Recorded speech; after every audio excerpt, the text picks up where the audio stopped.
Make 2020 fantastic. Come to AireCon, 13th to the 15th of March, and you can meet some fantastic people, play some fantastic games. Just everything is going to be fantastic. You can get your tickets now by going to airecon.co.uk/tickets or by following the links in the show notes. And now, on with the show.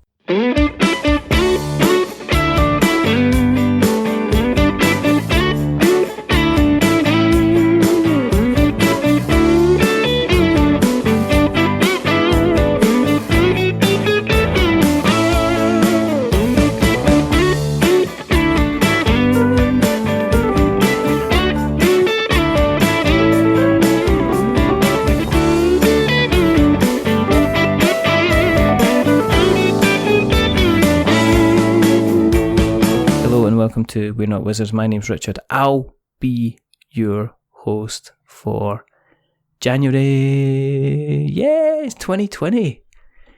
Don't know what that means. According to science fiction, everything's meant to be happening. According to other people, lots of other things are happening that shouldn't be happening. But it doesn't matter because I have decided. Well, I've not decided. I'll tell you the story, right? I know Mark Spector of the Grand Gamers Guild. And me and him talk on and off because, you know, we talk. This is what we do.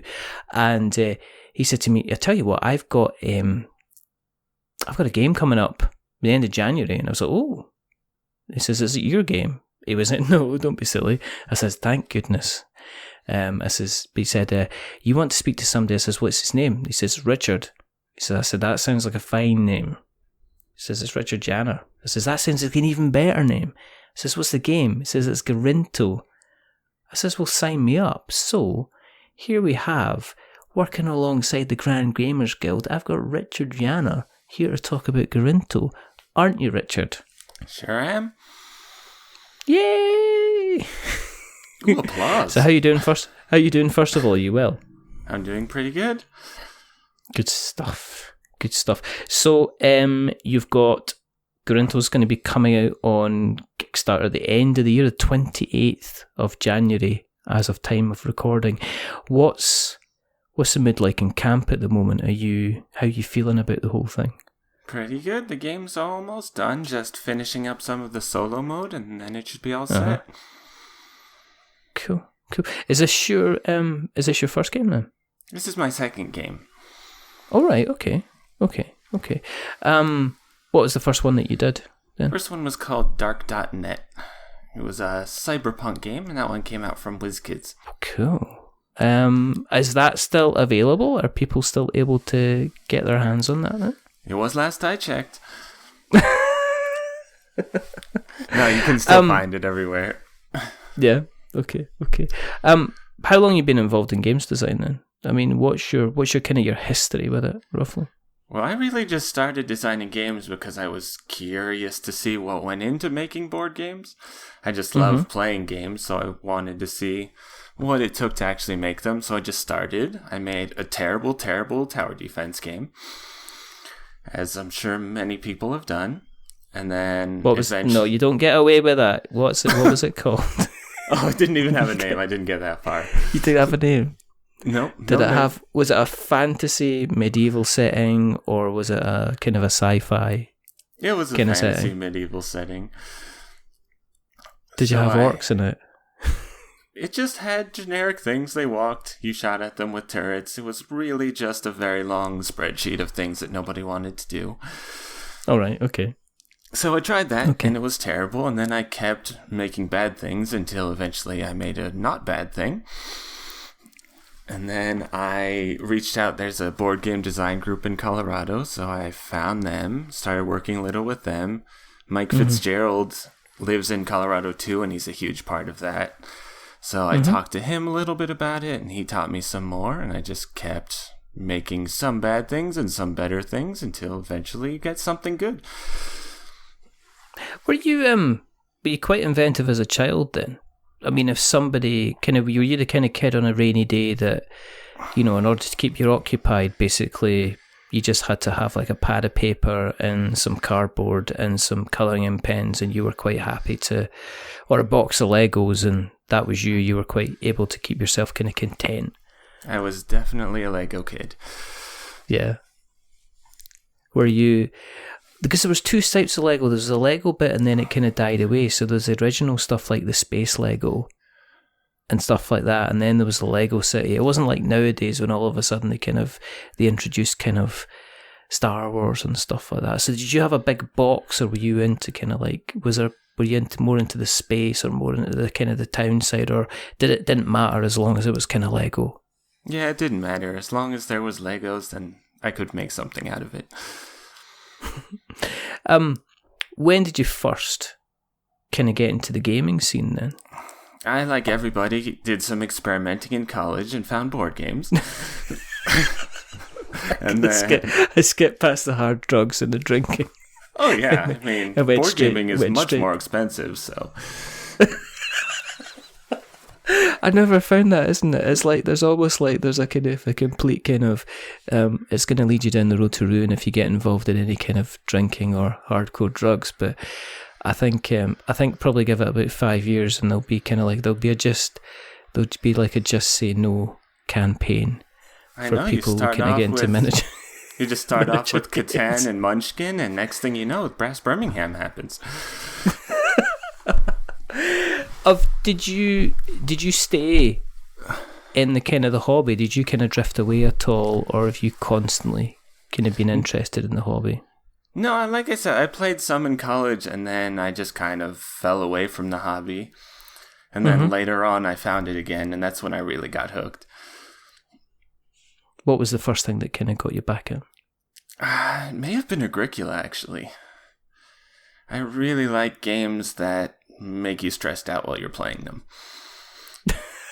And that game is perfect.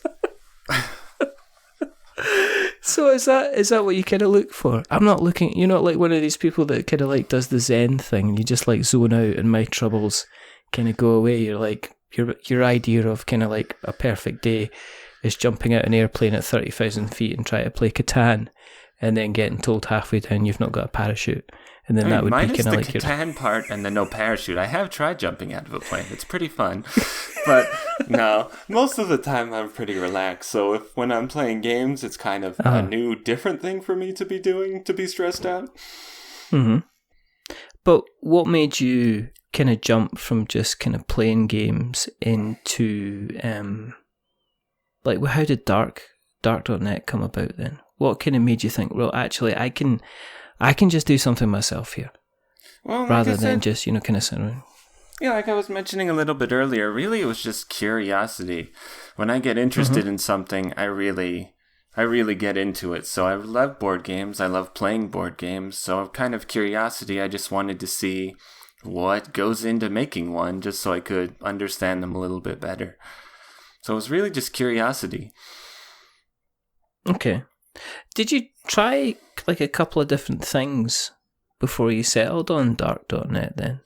Or did you try like kind of work a placement? Oh yeah, I made that tower defense game, which was horrible. I made a game that was kind of like a dice version of Splendor, which kind of worked, but it was mostly just copying Splendor. And there was also a lot of trying to do a bunch of simple addition with dice, which isn't as fun as it sounds. And then I reached Dark.net, and then that one went great, and then I just kept trying more and more things. Did it give you the confidence when the game kind of got picked up and published? You kind of get a lot of things, right? You're really excited, your game gets picked up and made, and that gives you a lot of confidence, and then you have to deal with all the reviews online, and that's a little bit of a mixed bag and takes you down a notch or two. So I kind of got both from it. As a creator, do you try and shield yourself away from the less than optimum kind of reviews then? No, not at all. Or are you the type of person you right in there with the kind of the reviews regardless? I mean, do you have to kind of like take a step back from it and dismiss some of what people are saying, or do you end up kind of taking on everything as kind of like feedback? Yeah, well, regardless of what people's opinions are, they're giving you feedback one way or another. So if people have problems, then you might want to listen to them, especially if you plan on doing anything in the future. So like Dark.net it's a complex game. It's very punishing, and it has a lot of tension in it, which is what I wanted from a game. And then, I read a lot of the feedback and learned that isn't what most people want in a game. So when I designed Gorinto is a much more pleasant game. It's simpler, and it doesn't punish you too much. A little bit still in there, but not quite as much. Where did the idea then for Gorinto come about then? Was it a couple of different iterations that you did, or did it kind of walk into your head kind of fully formed?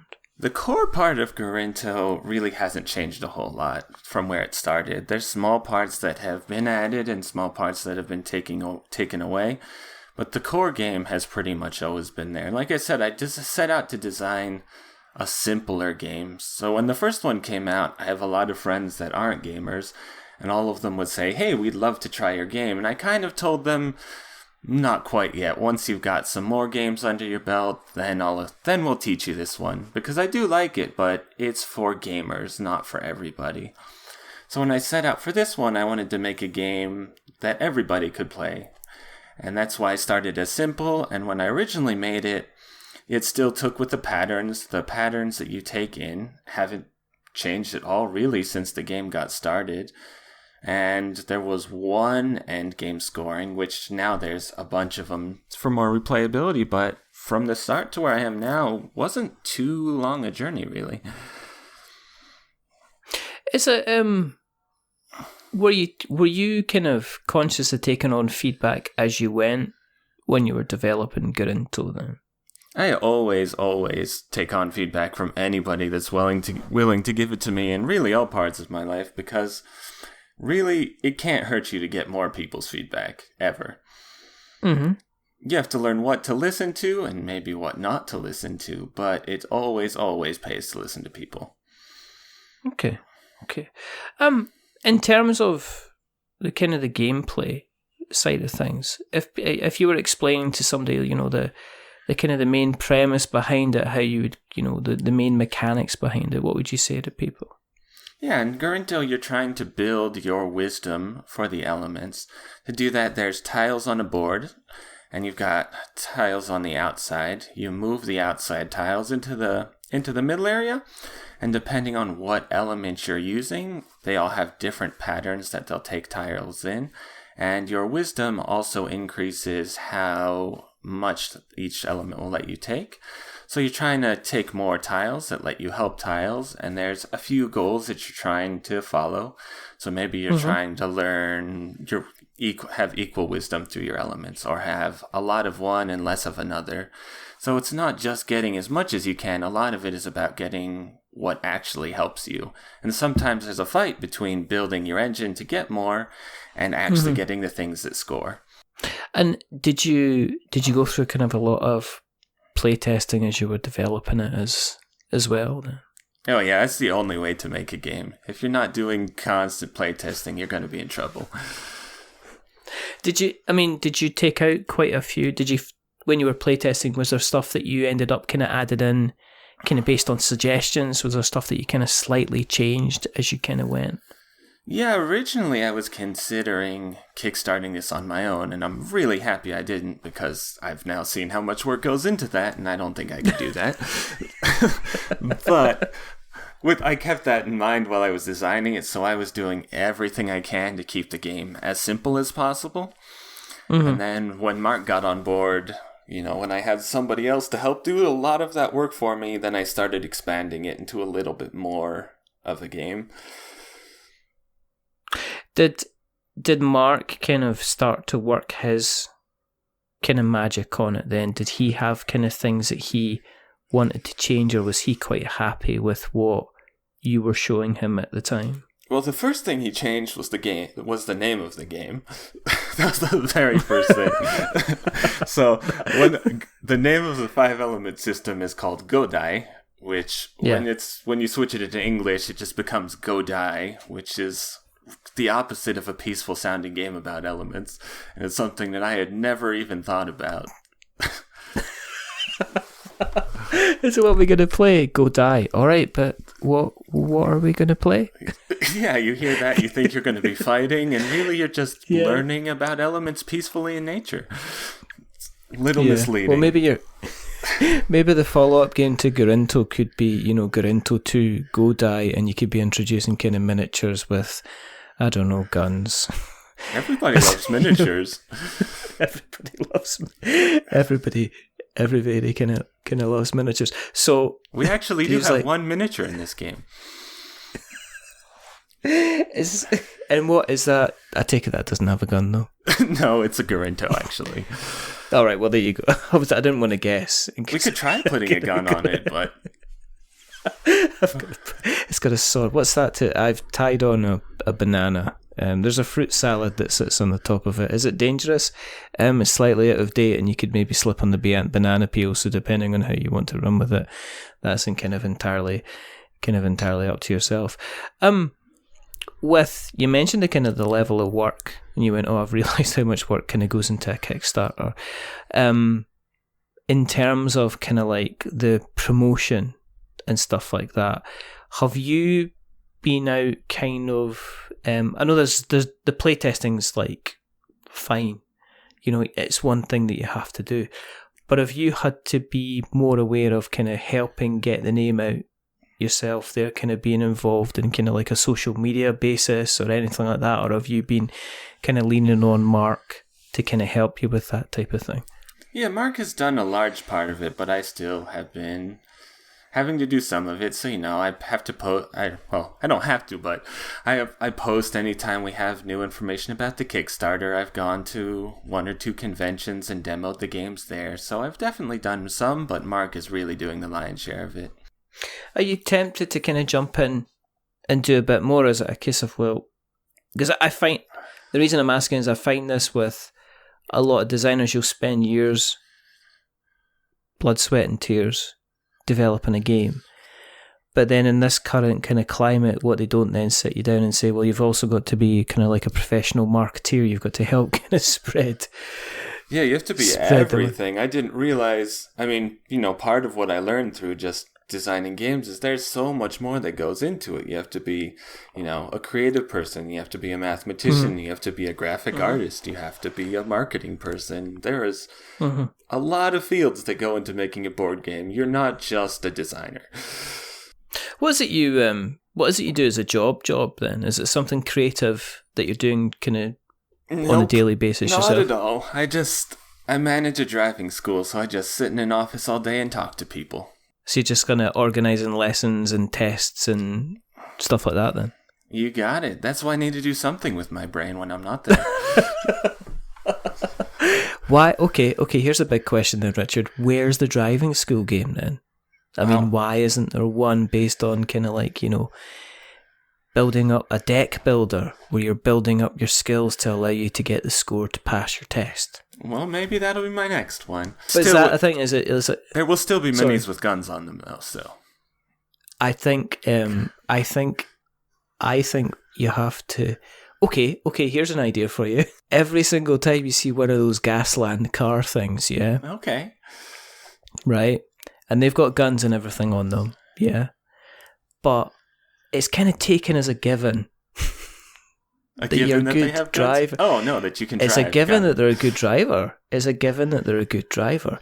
Where do the people that drive the cars with the big guns and the ramming and the tattoos and the dodgy hair, where do they go to learn how to drive? Hey, maybe I can reach out to them for a prequel to Gaslands even. Or you could just like develop one and say you're inventing kind of apocalyptic driving school. I love it. I think where if you pass Gaslands from crash to crush, done. Or I was thinking, if you pass, you pass. If you fail, you die. I mean, we need a kind of a tagline on this. And then it's a deck builder, and you build up your skills from. And I think the toughest, you'd have like kind of obstacle avoidance and shooting a rocket from your car while driving. But I think the most difficult skill to gain would still be like parallel parking. Always. Always. I'm sure you see like lots of test scores come back where you realise kind of what people have failed their test on, and it'll be like parallel parking. Are you quite content to kind of keep this as something that you would do at the side, the board, not the driving thing, but the board game design side of things, or would you like to kind of enter the wide world of kind of being kind of like game designing kind of full time? I mean, obviously I would love to do game design full time, but that's not really a thing that most people can pull off. Yeah, I think you either you get to, if you do, I think if as long as you don't have to worry about rent, food, driving a car, health insurance, then yeah, I'm pretty sure you can become a full-time designer. Oh yeah, without all of that stuff, I'd be doing great. It'd be absolutely kind of fantastic. In terms of the Kickstarter, do you know kind of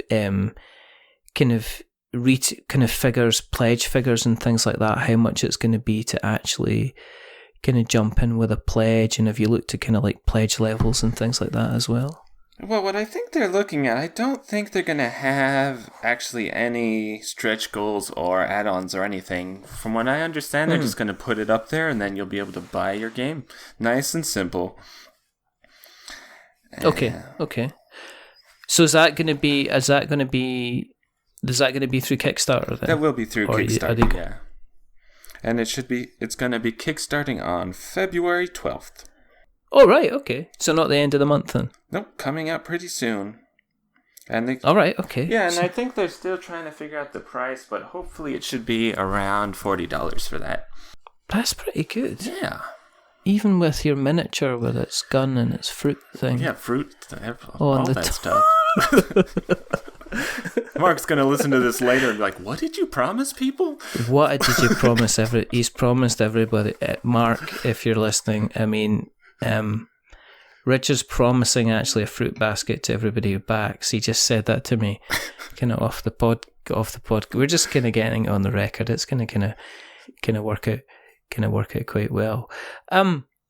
Going forward, have you got other designs that you're going to be looking at?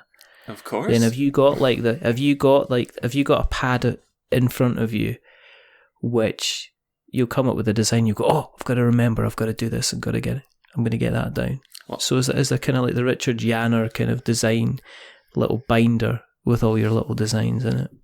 Well, I'm always by a computer, so I just take all of my notes on that. There's a program called Workflowy, which lets you make wonderful bullet point lists of everything you're thinking. So I just have a really confusing, complicated one of those with all my ideas in it. Some of them don't even make sense because I write it down and then look at it a month later and I'm like, I don't know what this means. Fruit basket, cars, driving school? I think that would just be this conversation. I get that. I get people come back to me and go, what? I kind of remember that there was a conversation that went on for a little while, and I have no idea what we actually talked about at the time. It was kind of yeah, my wife always makes fun of me. I guess it would. So I just have folders on my computer and text files all over, and they're named like Thing and That One Idea and the newest one. Just like, well, how do you know what they are? I'm like, well, I wrote them. I have to know what they are. It's fine. And then I don't. Never. And then you go back and just like, what were you thinking? I clearly don't know what I was thinking. Or I go to the other extreme as what I'll have is I deal with a lot of spreadsheets. I have lots of those. For uploads and stuff like that. But sometimes I'll either go to the one extreme and I'll try and abbreviate stuff, and then I'll realise I never ever know what those letters mean, or I'll end up writing almost pretty much a full kind of paragraph description in the file name of the Excel file. It's like, no, remember, this is the one that you're meant to be uploading next Tuesday, not the one that you're meant to be doing on Thursday, which is meant to be done the week before. .xl. Yeah, everybody asks what designing board games is like, and really what it is staring at a spreadsheet for 4 hours, and then scribbling on a few pieces of paper and actually trying a game, and then staring at a spreadsheet for a few more hours. That's all it is. Do you also have your white pieces of paper and your little prototyping kit as well? I mean, is that something that you have on your desk? Is there a top drawer that if you slide that open, there's like meeples and dice? I mean, pieces, I have, a bucket of dice and a bin of cubes, which those are the requirements. That's your, entry to being a board game designer. 1,000 teacher's cubes in 10 colors and a bucket of dice. So I've got that laying around always, and then everything else I just use Nandeck to make cards or tiles or whatever I need. Mm-hmm.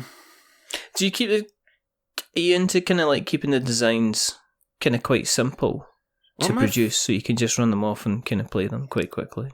No, the first one I made was actually a very complicated game. It just had, I like interlocking systems, so one thing will tie into the other, which will tie into the other, and that's something I really like, and it's hard to make simple games that do that. Gorinto, I got lucky and it worked out that way, but it's harder to design a simple game with interlocking systems. Is that? I mean, I think the games I kind of, a lot of the games I'm playing at the moment, they seem to have they seem to have very, very simple systems with kind of like hidden depths, or they seem to be like massive behemoths with multiple rules. So you're always going to have the kind of the rule book open, or somebody's always going to have the rule book open so they can kind of double check kind of stuff what's kind of like going on. Yeah, you've got to be careful not to get too deep into them. I love them, but Carl Chuddick games are the champions of this. What about the big thing? Well, there's always a big thing, but one of the things seems to be like asymmetric systems. So I've seen it. I mean, the most recent game I played was I played the remake of Dune, and we played it kind of like 6 players. So we had all the factions. I don't know if you've seen it or if I've seen it. I haven't gotten to try it yet. It's it's one of those strange games that does have a lot of kind of like interlocking, complete asymmetry. I mean, obviously it reminds me of Root, first of all. But then you remember that this was around before kind of Root, even before the woods were grown in Root, because it's been around for like a long time. But the only thing I found with it as a game is there was a lot of complicated systems. That there was a lot of rule checking, just to make sure everything was kind of like ticking over, and it was done well. I mean, the game looks simplistic and it looks fantastic, and it does play kind of pretty well. But it became quite long in the kind of the downtime, in that you're playing with all the 6 factions that you're playing on the game, but there was quite a lot of downtime then if you weren't having your go at the time, if you weren't having your turn, which was kind of complicated. I mean, does your collection, does it represent the complicated games that you would enjoy then? Well, I like all sorts of games, so I think some of my favorite, like Brass Birmingham's one of my favorites. So are Tiny Towns and Welcome To. So yeah, it's always you have to balance out having deep, interesting strategies and keeping things simple enough for people to do. Do you have kind of like, do you have like friends coming over and playing games with you regularly? Do you have like a regular game group that you kind of get together with? Yeah, I have 2 game groups that I play with every week. So I get to play plenty. Do you come home? Have they all been, all had the pleasure of having a couple of rounds of Gorinto then as well? Oh, many, many rounds. And I take it these folk quite well, so were they quite kind of open and honest with any kind of feedback that they had as well, yeah? Yeah, absolutely. I tell everybody that, not to hold back. I tell them it's kind of a waste of my time if they don't tell me what's wrong with it, and it's a waste of their time if they play a game that, if they're ready to give feedback and they don't give all of it. So for both of us, I just say, be as mean as you want. I want to hear all of it. I don't care. Is there chances to do kind of like expansions then? I mean, if obviously Grand Gamers Guild's done a few successful Kickstarters. Now they were involved in Endeavour, they were involved in the Artemis project as well. So they've generally had some really good kind of successes. And based off the back of that, with regards to kind of like potential expansions, or even kind of, you mentioned you're not doing kind of stretch, or you're not thinking about doing kind of any stretch goals, but is there a possibility to kind of expand Gorinto in any way, shape, or form? Oh, yeah, there's tons of ways to expand Gorinto. I think there's dragon tiles that should be coming for the Kickstarter backers, and that's a little mini expansion. And then I also have another one designed, and I'm not sure what we're going to do with that one. But yeah, it's a very easy game to expand. And it's just a case of seeing what happens with the Kickstarter campaign, to see if that kind of comes out as a separate entity, or it gets involved and gets included in the main campaign then, yeah. Yeah, exactly. I already have... So Gorinto has 5 elements, and then there's Wushu, I think it's called. I'll have to look that one up, but that's got 2 different elements, so I can always throw wood and metal in if I want later. And like I said, it's already designed, so nice and easy. That's cool. Yeah, replayability was something we really wanted to focus on. So we have our 5 elements. There's a few different board setups, and then for the end scoring goals, there's a ton of them, and you randomly select 2 main goals and 2 element goals each time. So the game is very, very replayable. And have you aimed to make it kind of as easy as possible for anybody to kind of have access to as well? That they'll just jump in and it'll be kind of one of these games where they say, well, let's just have a couple, let's just have a game of Gorinto. I mean, have you planned it to take it? Yeah, the game is pretty quickly. The game is quick, the game is easy, and the rules are very simple. Okay. So it's an idea of people will get it to the table and not just... Because usually what I find is in a lot of games, it'll be the game that we play for the evening, but we'll usually only get... In some cases, we'll only get like 90% of the way there. But a lot of the times, we'll get one game in, and then it's kind of pack up time. Is the idea with Gorinto is that you would have maybe 2 or 3 games, if not more, of an evening instead, yeah? Yeah, it's fun. You play it once, and then, you just pull out different goals, and it's a very different game already, but you already know how to play, so it's nice and quick. Oh, cool. Excellent. So you said it's coming out on the Kickstarter the middle of February next 12th month. February, or as we say in Scotland, the 12th of February. Well, either way, same day, right? The proper way to say dates. Okay, 12th of February. There you go. And it's only 2 days before Valentine's Day as well, so if you want to treat that special someone in your life, then you can say, honey, I've not spent it on anything at all. What I've done is I've backed a Kickstarter game, and you're going to get that probably within about 6 months. Really, what's more romantic than balance, wisdom, and harmony? I think that is probably actually the kind of the building blocks for a successful marriage. Exactly. To be perfectly honest, it's obviously going to take some damn good explaining to explain why they need to wait 6 to 9 months for their balance, wisdom, and harmony. But I'm sure there'll be people that will be up for the challenge. Relationships are about time and commitment, and committing to a year away is commitment. Done. I sold it for them. That's it. Done. We can actually play this. We can actually play this clip in the FAQs if people say, I ordered my husband this Kickstarter and told him it'll be ready in 9 months, and he says I have to explain myself. How's that the case? And then we can just play them the clip, and they'll go, "Oh right, yeah, that worked perfect." Come to think of it, that makes perfect sense. Yeah, I can help anybody who needs find a reason to justify buying this game. No problem. Are you quite a big Kickstarter backer yourself then? I mean, is that something that you regularly dabble in? I don't actually do too much with Kickstarter. Have you? What was the last one you kind of jumped in with? I think Gloomhaven. That is a long time ago. Yeah, it's been a little while. And before that, I think it was Millennium Blades. So. Oh right, yeah. I'm no Millennium Blades. That's level 99, is it? Yeah, that sounds right. Maybe. I think so. Brad Talton. Yeah, it's a great game. That does. I think so. Yeah, I've heard some very, very good things about that, and I know people that absolutely love it to death. Have you managed to play through all of Gloomhaven then? Or is it the huge box sitting on the shelf? Well, I've played through some of it, but it's just overwhelming every time you open that box. It is like, it's kind of like you can't just fit a cat in there, you can fit the entire cattery. Yeah, I love that game, but I just don't get it out nearly as much as I should. I know that one of my friends, he managed to get it to the table after owning it for about a year and a half.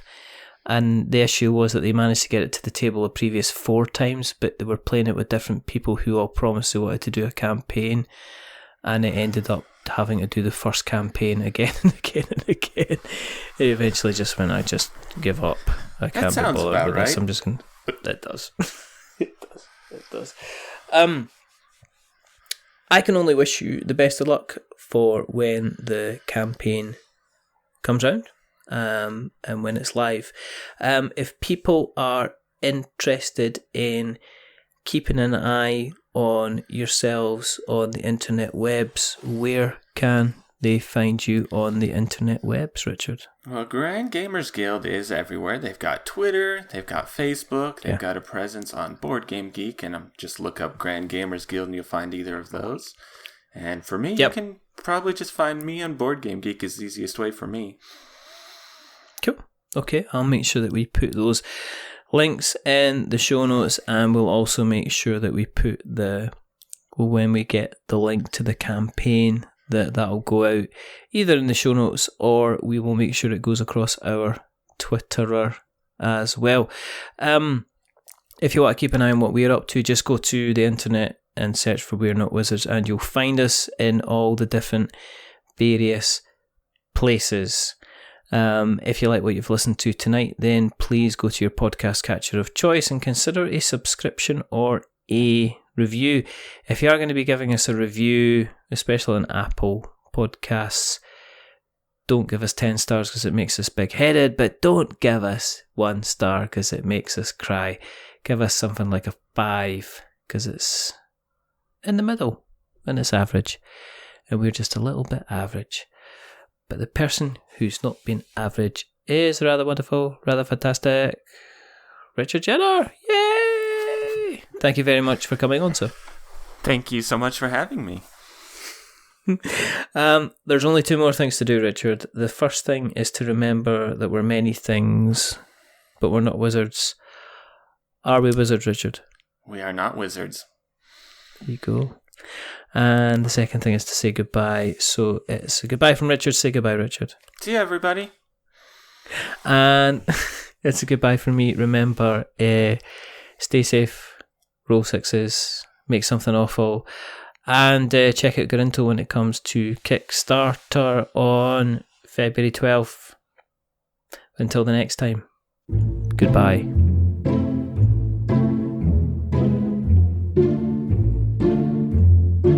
Wizard is never late.